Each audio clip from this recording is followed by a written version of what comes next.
안녕하세요. 오늘 저희가 함께 깊이 파고 들어볼 자료는 생각의 연금술입니다. 네. 이게 청취자분께서 보내주셨는데 그냥 단순히 긍정적으로 생각하세요 하는 그런 흔한 자기계발서가 아니더라고요. 맞아요. 그게 아니죠. 뭔가 자기계발의 거의 시조세라고 불리는 제임스 알렌의 철학을 제대로 파고들어서 생각이 현실을 만드는 그 설계도 자체를 보여주려는 것 같았어요. 그렇죠. 그래서 오늘 저희의 미션은 아주 명확합니다. 그냥 좋은 말 듣고 기분 좋다 여기서 끝나는 게 아니고요. 네네. 당신의 삶에 진짜로 적용할 수 있는 구체적인 원칙, 그 근본 원리를 찾아내는 거죠. 근본 원리? 특히 저자인 하와이 대저택, 이분의 스토리가 여기에 무게감을 확 더해주거든요.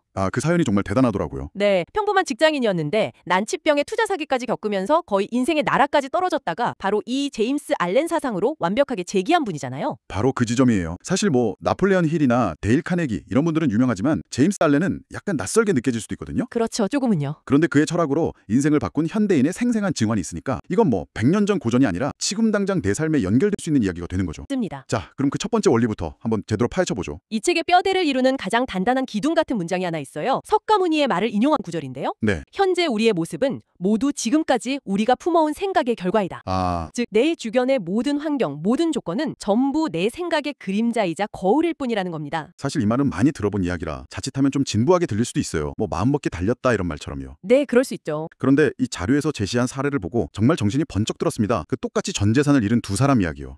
네. 정말 극적인 대비를 보여주는 사례죠. 한 사람은 은행 파산으로 전 재산을 잃으니까 나는 왜 이렇게 운이 없을까 하면서 그냥 세상을 탓하고 주저앉아 버리잖아요. 네, 불운에 자기 자신을 그냥 맡겨버린 거죠. 결국 평생 가난에서 벗어나지 못했고요. 그런데 다른 한 사람은 신문에서 파산 소식을 보자마자 딱 이렇게 말했다고 해요. 이미 벌어진 일이야. 괴로워한다고 돈이 돌아오진 않아. 다시 모으면 된다. 그리고 정말로 다시 일어서서 이전보다 훨씬 큰 부자가 됐죠. 여기서 중요한 건 두 사람에게 닥친 상황 자체는 완전히 똑같았다는 거잖아요. 100% 동일했죠. 그런데 결과를 가른 건 딱 하나, 그 상황을 해석하는 생각의 차이였어요. 맞습니다. 근데 여기서 이런 의문이 들 수 있어요. 아니, 그건 그 사람이 특별해서 그런 거 아닐까? 보통 사람이 어떻게 저렇게 생각하지? 아주 좋은 질문이세요. 바로 그 특별함이 어디서 오는지 파고드는 게 제임스 알렌 철학의 핵심이거든요.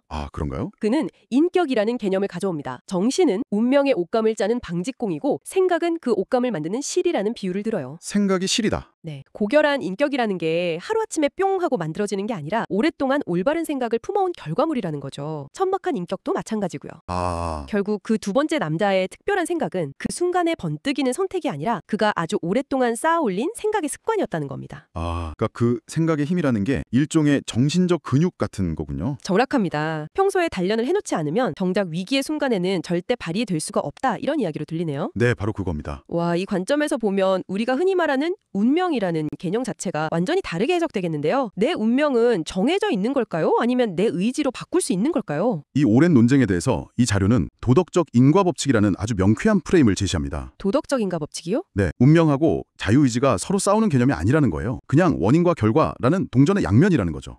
동전의 양면? 우리한테는 어떤 생각을 심을지 선택할 수 있는 자유의지, 즉 원인을 만들 힘이 있어요. 네. 하지만 일단 씨앗을 심고 나면 거기서 어떤 열매가 열릴지, 즉 그 결과이자 운명은 우리가 통제할 수 없다는 겁니다. 그 설명이 정말 확 와닿네요. 결국 우리는 매 순간 생각과 행동이라는 씨앗을 뿌리면서 미래의 운명을 스스로 경작하고 있는 농부 같은 거네요. 바로 그 비유가 딱 맞습니다. 그런데 여기서 또 많은 분들이 현실적인 질문을 던질 거예요. 아니, 나는 정말 착하게 살려고 노력하는데 왜 내 인생은 이렇게 힘들지? 이런 거요. 그쵸. 누구나 하는 생각이죠. 소위 선한 사람이 고통받는 현상은 이 인과법칙으로 어떻게 설명할 수 있는 건가요? 그 지점이 이 자료의 깊이를 보여주는 부분입니다. 사람은 현재의 모습만으로 판단할 수 없는 변화하는 존재라고 말해요. 변화하는 존재. 네, 지금 겪는 불행이나 고통은 어쩌면 내가 의식하지도 못하는 과거에 뿌린 악의 씨앗을 지금 거두는 과정일 수 있다는 거죠. 과거에 내가 뿌린 씨앗을. 중요한 건 지금 이 고통 속에서도 선한 생각의 씨앗을 계속 뿌린다면 그 인과 법칙에 따라서 미래에는 반드시 기쁨의 열매를 거두게 된다는 믿음입니다. 시간 차이가 있을 뿐 법칙은 반드시 작동한다. 네, 우주의 법칙은 한 채의 오차도 없다는 관점이죠. 좋습니다. 원리는 이제 충분히 이해가 됐어요. 내 생각이 내 현실을 만들고 그건 피할 수 없는 인과 법칙이다. 네. 그럼 이제 가장 중요한 질문으로 넘어가야죠. 그래서 뭘 어떻게 해야 하는데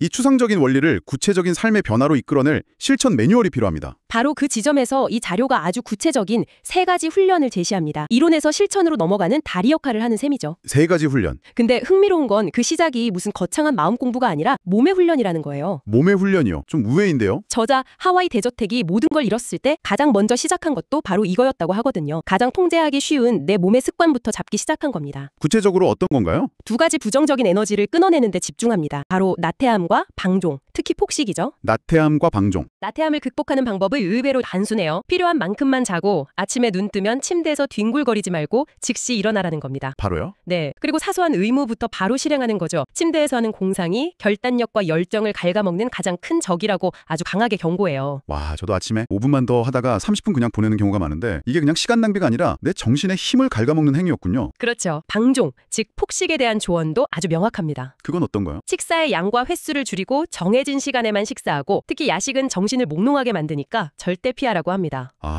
이걸 단순히 다이어트 비법으로 보면 안 돼요. 나태한 몸은 나태한 마음을 담고 있다는 증거이고 몸을 통제할 수 있을 때 비로소 마음을 통제할 기초가 세워진다는 겁니다. 생각의 힘을 기르기 위한 첫 단계가 바로 이 육체적 자기통제군요. 네, 맞습니다. 몸을 다스렸다면 그 다음 단계는 혀의 훈련이네요. 말이 곧 생각의 표현이니까. 그렇죠. 여기서 5가지 부정적인 언어 습관을 제거하라고 하는데 저는 이 목록을 보고 정말 뜨끔했습니다. 어떤 부분이 특히 그러셨어요? 저는 잡담이요. 그냥 무심코 하는 이야기, 동료나 친구들 뒷이야기 같은 거요. 이게 그냥 시간 때우기인 줄 알았는데 내 생각의 에너지를 아무 목적 없이 흩뿌려버리는 낭비였다는 걸 깨달았어요. 하하, 많은 분들이 그러실 거예요. 다른 것들도 한번 짚어보면 첫 번째는 비방, 없는 사람 흉보는 거죠. 네. 두 번째가 방금 말씀하신 잡담, 세 번째는 모욕적인 말, 비난이나 욕설, 네 번째는 경솔한 말, 저속한 농담이나 무례한 호칭 같은 거요.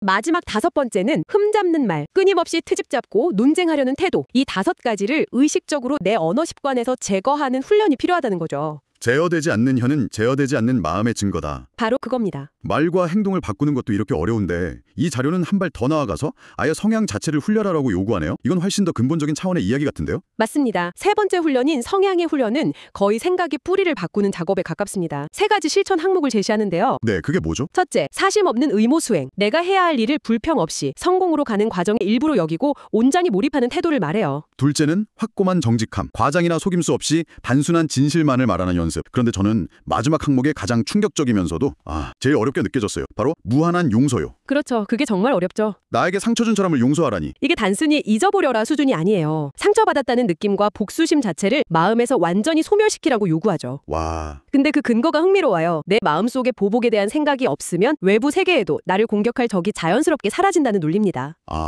내면이 외부를 청조한다는 첫 번째 원칙이랑 정확하게 연결되네요. 네, 바로 그 지점이죠. 정리해보면 몸, 혀, 성향 이 3가지 훈련을 통해 부정적인 에너지가 새는 구멍을 다 막는 거네요. 그렇습니다. 이게 바로 원하는 삶을 짓기 위한 기초공사인 셈이고요. 그런데 기초공사만으로는 집을 지을 순 없잖아요. 어떤 집을 지을지 명확한 설계도가 필요할 텐데요. 바로 그 설계도가 목표입니다. 이 자료에서는 목표랑 연결되지 않은 생각은 그냥 인생이라는 바다를 표류하는 배와 같다고 말해요. 방향이 없는 배. 네, 방향 없이 긍정적인 생각만 하는 건 엔진은 좋은데 핸들이 고장난 자동차 같은 거죠. 결국 사소한 걱정이나 두려움, 자기 연민 같은 파도에 휩쓸려서 좌초하게 된다는 겁니다. 저는 이 자료를 보면서 특히 목표와 생각의 관계에 대한 설명이 인상 깊었어요. 명확한 목표가 생기는 순간 흩어져 있던 생각들이 한 곳에 모여서 비로소 창조적인 힘으로 변환된다는 부분이요.